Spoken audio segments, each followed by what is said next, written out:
What's up, family? Gerald the Bossman here. You're tuned into the Bossman Show on AM 1010, AM 1430, 1055 The King. Let the King out at 105theking.com and the Bossman Show at bossmanshow.com. Hit me up on Instagram, The Bossman Show, Twitter at Bossman Show, and Facebook, Bossman Show. It's the Bossman on your radio. Listen to the Bossman Show with your host, JR, Saturdays at 9 a.m. right here on AM 1010, The King. What's up, good people? BetOnline is your number one source for all your betting needs. The latest odds, lines, and matchup reports for baseball, boxing, golf, and more. BetOnline continues to be the fastest and easiest way to place your wagers, including live betting and your favorite casino and card games available to play right from your phone. Head to the website or use your mobile device to sign up today and get in on the action. Remember to use your promo code BELIEVE, BLEAV, for your 50% welcome bonus on your first deposit. BetOnline, where the game starts.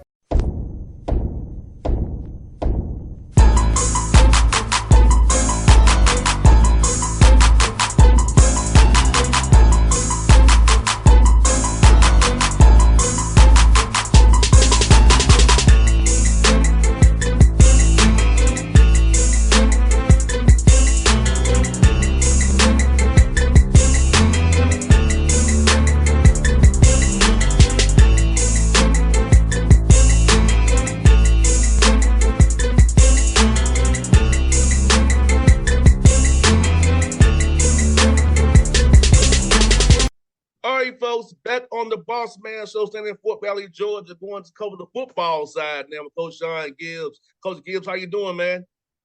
I'm doing great. What about you? Coach, is lovely, man. I can't complain one bit. Been out here cutting the grass. I'm talking to you all in Fort Valley State, man. I get you all on this platform, my brother. I appreciate it. I appreciate you having us. Yes, sir. And then, Coach, let me ask you this, man. Where did it mean to get this job here at Fort Valley, man? Been at A&T all those years, man, and be able to lead this program, put your stamp on these guys down here and help these young men become better men and better football players on the field. Yeah, it was a dream come true as an assistant coach. When you get in this profession, ultimately your goal should be to become a head football coach and have an opportunity to run your own football program. So, after over 20 years of being an assistant, I was blessed to receive the opportunity from Fort Valley to come down and lead this program. And it's been really good. I really like the administration. Dr. Renee Miles-Payne, our new athletic director, has a vision for the program. She's been great. Our president, Dr. Paul Jones, has been great as well. And, our alums are really involved and really trying to get this program to where it needs to be, and that's at the top of the conference. No doubt, Coach. And Coach Maskis, man, I know a lot of people don't understand how it is in D2, scholarship-wise. Also, you've been a state school as well. So trying to get young men in there and not with the full allotment you can have, man, how tricky can that be? And how creative you be in recruiting-wise and trying to get Pell Grants and certain things to make sure you get guys schools paid for and field a great roster as well? Well, that's the real tricky part about it. We're not one of those schools in the conference that is fully funded and is allowed, the 36 scholarships. We don't have that.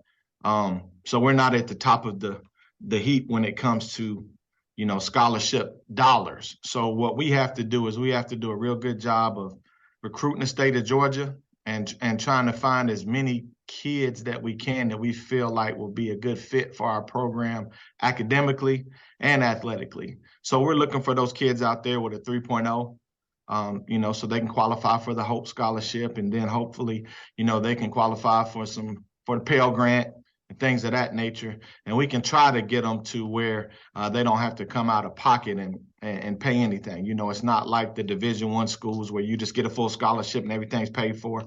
We got to be creative and find ways and try to get guys as close to zero balance as we can. And on top of that, you have to be able to recruit some guys out of the portal, and you have to be able to recruit against some guys that are a higher level than you. Like, we don't think of ourselves as, we're not recruiting Division II players. We're recruiting Division I players, guys that can play at the Division I level. They might just not have the opportunity, or, something might not be right for them academically, or whatever the case may be, and we'll be right there for them. So, we want Division I players.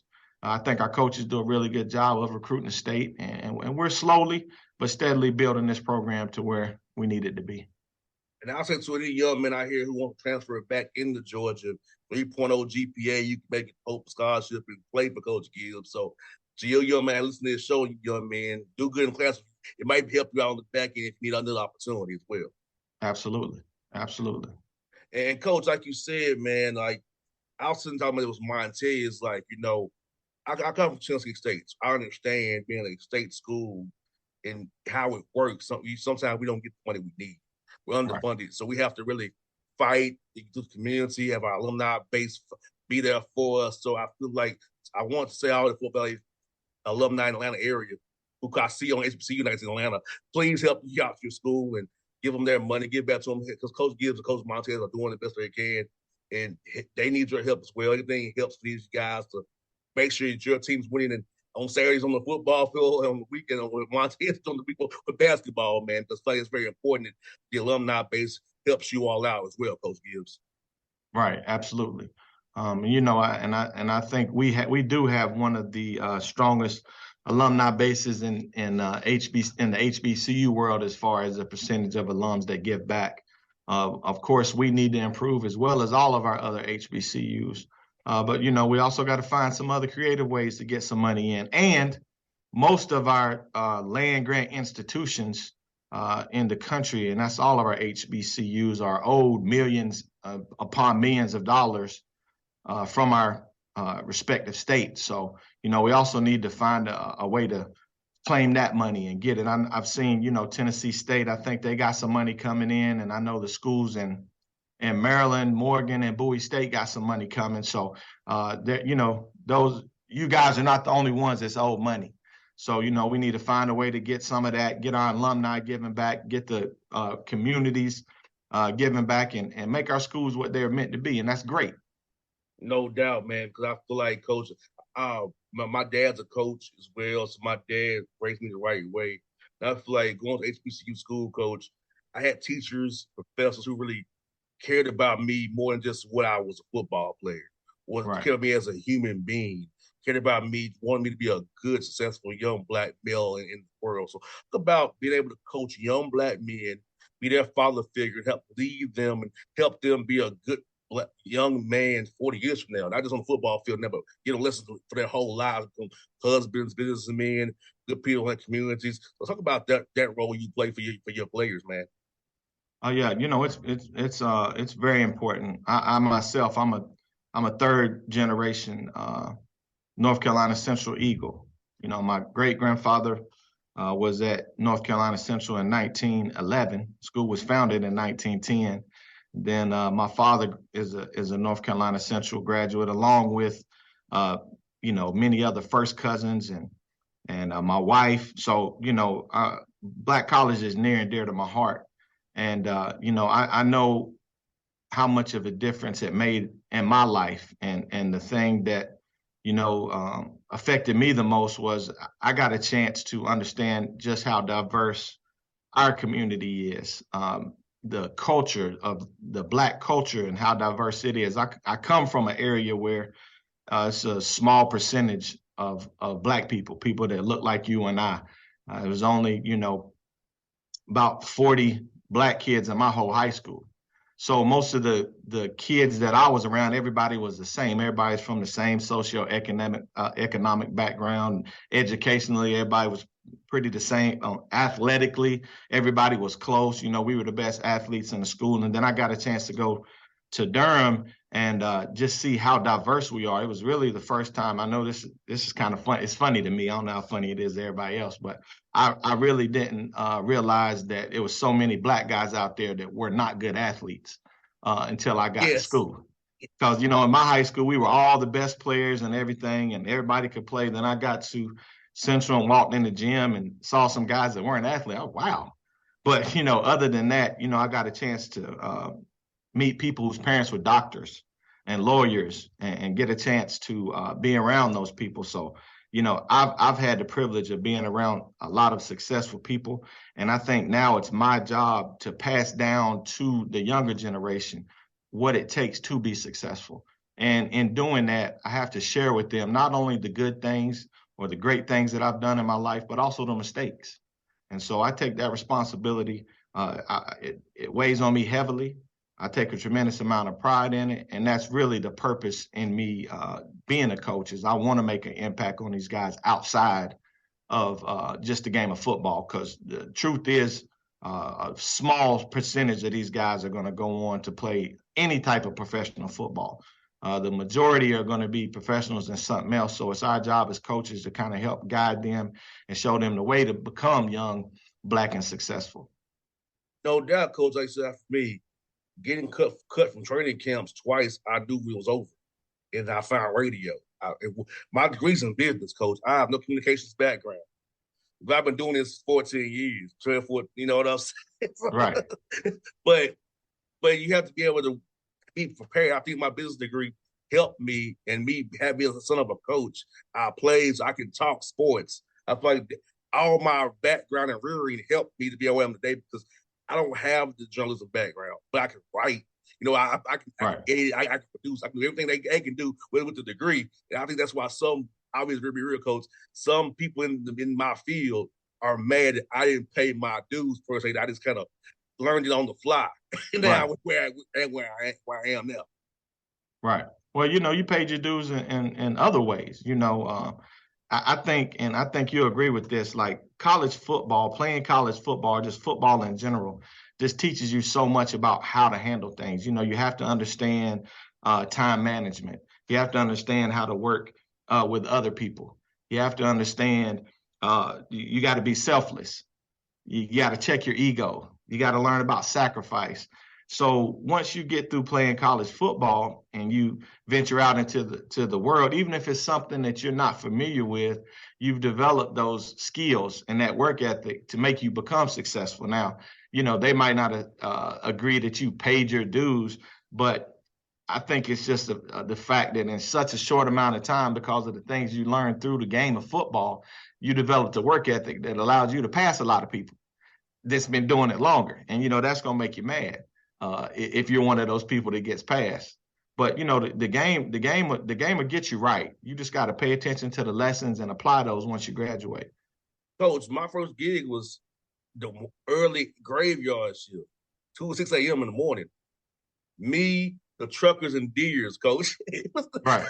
Who's to talk about sports at that time of morning, So I was doing the hard yards, getting up 11 o'clock at night, getting ready to prepare for a show. So, I paid some dues. I didn't do it your way, but I paid some dues my way, And then, Coach, now is that I own my own stuff now. Right. Like, nobody can ask me, can I talk to Coach Shawn Gibbs? I ask myself. Right. That's what some people who are upset with me, Coach, they work for somebody else. Right. I work for myself. I hear that. So that's what I love about what I do. Every day I get up, I know I'm earning it for me and my family. Right. I control my own destiny every day. That's something that's what I tell young men when I talk to them about my story. I'm to the point that every day I control my end result by what I put in, how I do, whether a sales call, interviewing with you, interview here. So everything I do is an effect on my life. So nobody can tell me nothing. Everything I do, JR has something to do with it. So right. That's cool. That's cool. And if football, football, the ultimate team sport, but now I'm individuals out here on the island. But it's all good, though. But football gave me a discipline to do what I do right now. Right. And the mindset. You eat what you kill. Mm-hmm. So that's your mindset every morning. You get up, you eat what you kill. So you got to go get it. No doubt, man. No doubt. And Coach, best guess, man, can you explain to the people how tough it was, but fun it was coming in first year, being 82, could have been 91, to be honest with you, but come in year one, getting 8 wins, though it set a tone for your program, set them the coach the right way, getting guys to buy in year one. Right. It was a lot of fun. I've been telling people that for me it's a little two-sided because um, I'm extremely proud of the effort that the guys put forth last year and all the work they put in. And to win 8 games in our first year as a program is a tremendous accomplishment. And it was fun. But at the same time, I'm still disappointed because, we got our butts kicked at homecoming, got embarrassed at homecoming, and then we lost a game, late in the season to one of our rivals. So it was kind of bittersweet. It was definitely fun being able to win 8 games. I know most people don't do that in their first year. And so I'm extremely thankful and blessed to have had the opportunity to do that. But at the same time, I'm just, let's have the mindset that, it's win or go home. I'm in the business to win, and I want to win every game that I ever participate in. So, although 8 games was good and it was fun, still disappointed because of those 2 games that we lost. And I'm sure that's the same for everybody. But, now I'm excited to move on and try to do it again. What 8 games did was set a standard. We can't go backwards. We got to go up from here. The standard's been set. That's where the bar is. So now we got to raise the bar. It's been raising that bar, Coach. How have you turned up workouts and individual drills as these guys prepare for this year? And camp starts here soon. How have you got these guys all spring and summer to get their minds prepared for this run? Because now people are going to try to hunt you all day. No more stick up on anybody. Now you're the hunted. Right. Well, I think we're still a little bit disrespected. We had 10 guys make preseason all conference. We were our quarterback was named preseason offensive player of the year, but they voted us to finish 4th. So we had the most all conference guys, and we got somebody that you think is the best returning player in the conference, but you predict us to finish 4th, and behind 2 teams that we beat head to head. So, it hadn't been hard because, we feel like we're still being disrespected, and that's okay. We know, preseason is exactly that. It's preseason. It means nothing. But, that allows us to keep a chip on our shoulder. So, we're not being hunted. We're hunting people. No doubt. Coach Gibbs, I know when I played, I was like, I'm preseason overseas polls. I'm like, how you going to judge something you ain't even seen yet? Right. It just blew my mind. Right. You have no clue. No clue. But and that's what it is. Last year we were predicted to finish toward the bottom, and this year it's a little bit better.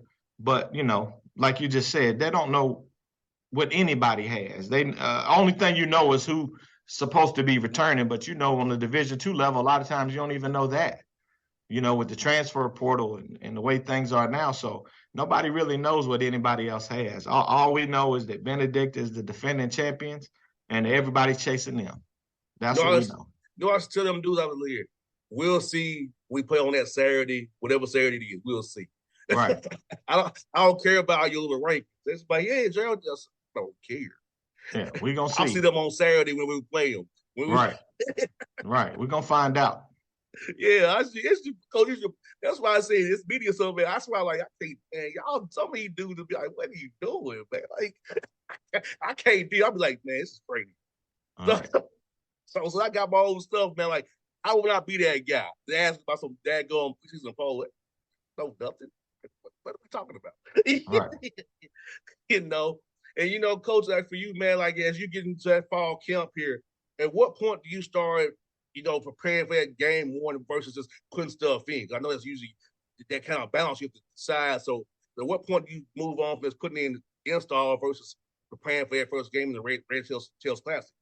About 2 weeks out. We usually try to get, 2 weeks of installation when we're competing against each other, kind of showing guys how we're going to practice, how we're going to do things. And then about 2 weeks out, we really start preparing for Tuskegee. I think that's the right way to do it because, the first part of camp is for us to worry about us. We got to learn how we're going to play. We got to learn how we're going to do things. We got to figure out what we can do and what we can't do. And then when we get about 2 weeks out, then we can shift our focus and start preparing for Tuskegee. Now, the coaches, we've been preparing all summer already. So it's not really, it's not going to be a big deal for us. It would just be that the players will start getting introduced to Tuskegee about 2 weeks out. Now, that's where you got, Coach. Now, you've been from a coach of running backs. The NFL, they've kind of debated running back this for their pay. What is your thoughts about that? Because I'm hearing chatter that people telling kids to not play running back, do something else because you're not going to get paid on the next level. And so, What are your thoughts on how the running back position has kind of been devalued and kind of being overlooked by the NFL GMs, owners, for us paying them what they're worth?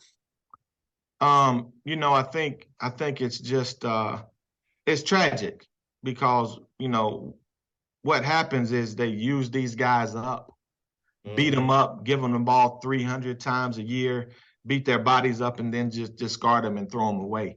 So, people can say that the running back position has been devalued. I think I disagree with that. I think individual running backs probably aren't as high value as they should be. Although it's funny to me, that Christian McCaffrey got his money. I think we know what makes him different than all the other running backs, but it's just funny that he got his. And you got somebody like Saquon Barkley who should be able to cash in. It's not because of the market right now. But what I think needs to happen is the NFLPA and maybe some of the running backs agents need to get together, and they probably need to figure out something that can be done on the front end. I know there's a cap to the rookie salaries, but that needs to be looked at because it's not fair. You're playing probably the other than O-line and D-line, the running back's going to get hit more than everybody else. Yes. And, unlike an O-lineman or a D-lineman, you're getting hit by people bigger than you. Mm-hmm. So, it's a position where your career is not long anyway. You got the shortest lifespan. So they try to get you at a cheap rate and then never pay you once you prove or once you produce. So it's different than it's different than all the other positions. Now I understand though, from a business perspective, I do understand it. Because you beat somebody up, of course. If you're taking 300 hits a year, your body's not going to be the same the next year. Then you do that 2 years in a row or 3 years in a row, you just ain't going to be the same. Kids nowadays are not built like the Walter Paytons and the Emmitt Smiths. I mean, you got, Derrick Henry, but the majority of the guys, even though they got all these muscles and all this advanced training right now, they're just not built to take that pounding that some of the old school backs did. So, it's tragic. I understand from a business perspective, and I think something definitely has to be done to make it fair to those guys. And I think these guys overtrain too, Coach, which caused those meniscus tears and random ACL tear, because I know I play different sports, but now these guys are getting more just siloed into one sport. Right. Like I played basketball, baseball, football, tennis, and track. Right. So I'll use different muscles, hit me on the football field. Right. But these dudes are just getting these silos of just doing one thing, and they're overuse and overwear. You get a random, just run a wheel route, your knee pops on you because all that overuse and overtrain. I feel like the sports science is kind of overdone in some of these guys, and it catches them when they least expect with ACL or Achilles or something like that, mild overuse. Right. I think that definitely makes a difference, and just simple stuff like playing outside. And back in the day, everybody was outside and people had to work and chop wood. And I know there's kids out there that still do that, but the majority of them, they're in there on the video games. And then when they do train, they're just going to work out with a trainer and doing drills that most of the time really don't make too much sense to me. And I ain't ever seen nobody run around 10 cones on the football field, so I don't know if that's going to help you when you get out there. It looks good. And but yeah, I think what happened to the running back market, though, going back to it, was Todd Gurley. When Todd Gurley got all that money and then didn't produce, it made everybody say, "Oh man, we don't need to invest in anybody like that anymore." And I think that's tragic because I think personally he probably just fell out of love with the game after he got the money. We all play it for different reasons. Some people, I was telling some guys before the fight this weekend that I listened to like certain stuff. And when Crawford and Spence were at the final stare down, Crawford said to Spence, we about to make history. And then Spence said, and we're going to make a lot of money. So when they went out there and fought, one guy's fighting for his legacy. One guy's fighting for history. The other guy's fighting for money. And that's the same thing, with football. Some guys are playing the game because they love it. And then some guys are playing it because of the money they can make or because of scholarship they're on. And those guys generally are not going to be as good as the guys that's playing it, for the right reasons or playing it, so they can get their mother out of the hood or provide for their family. But if you have a why that's bigger than just money, then I think most of those guys will be motivated. But, that's what I think happened with the running back market was Todd Gurley kind of messed it up after his deal. No doubt. I also saw the carries he had at Georgia, too. I think he might have been out of gas anyway. All them he got beat up. Same thing. He got beat up and, got that money, said, okay, I got something for y'all. I'm tired of this. Yeah, no doubt, man. No doubt, Coach. Coach Gibbs, it's so fun to talk to you, man. Happy you got in Fort Valley. Go tell Montez, man, if you need to come down and talk to your team, more than happy to. Ain't nothing but a little drive from my house in Stockbridge down in Fort Valley. Ain't nothing but a little drive down there. So I need to help you. I hope to come see you all play. Once I know the Hawks schedule, because the Hawks like my main thing. So I know the Hawks schedule is, I'll be able to tell you all where I can come down there and see you all. And I'll get your number offline too as well, Coach. I'll take with you and help you out any way I can, brother. Okay, man. I appreciate you, man. You're always welcome down here. Just let us know. And go Wildcats. Yes, sir. Go Wildcats. All right. Nice talking to you. What's up, good people? BetOnline is your number one source for all your betting needs. The latest odds, lines, and matchup reports for baseball, boxing, golf, and more.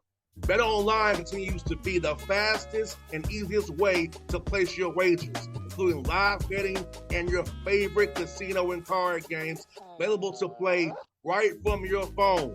Head to the website or use your mobile device to sign up today and get in on the action.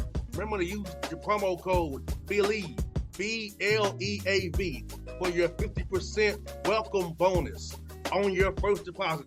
BetOnline, where the game starts. What's up, family? Jared the Bossman here.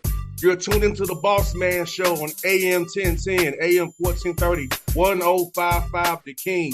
Get The King out at 105theking.com and the Bossman Show at bossmanshow.com. Hit me up on Instagram, The Bossman Show, Twitter at Bossman Show, and Facebook, Bossman Show. It's the Bossman on your radio. Listen to the Bossman Show with your host, JR, Saturdays at 9 a.m. right here on AM 1010, The King.